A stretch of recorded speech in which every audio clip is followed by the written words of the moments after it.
Whom do they represent? While the Occupy movement has certainly drawn attention to the discontent roiling in the depths of the American heart, there are a small percentage of those who have chosen to hit the streets just as cold weather begins to grip many parts of the nation. And while it may be that their numbers and breadth have been impressive, most people, even if they agree with many of their aims, have yet to take it to the streets, at least not yet. But who can deny that discontent with the economic elites and their political servants is widespread? According to recent polls, Congress garners the support of a mere 10% of Americans.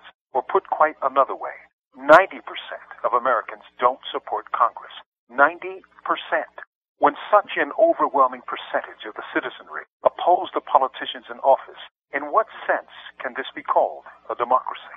In a parliamentary system used in most of Europe, such abysmal levels of public support would have necessitated a no-confidence vote.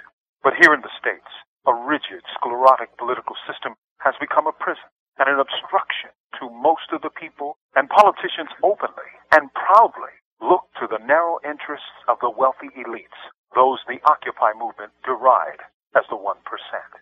Thomas Jefferson, at the time of the Great Shays Rebellion that shook the New England states, looked at such disorders as natural and healthy.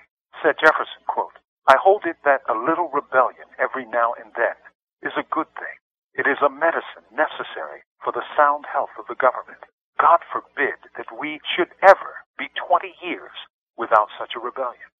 Think about that next time you hear some neocon or Tea Partier talk about the occupiers as un-American. The people are rightly pissed at politicians who are the paid puppets of the plutocrat class. While Neo-Rome burns, they light up their imported cigars with $100 bills. From Death Row, this is Mumia, Abu Jamal. These commentaries are recorded by Noel Hanrahan of Prison Radio.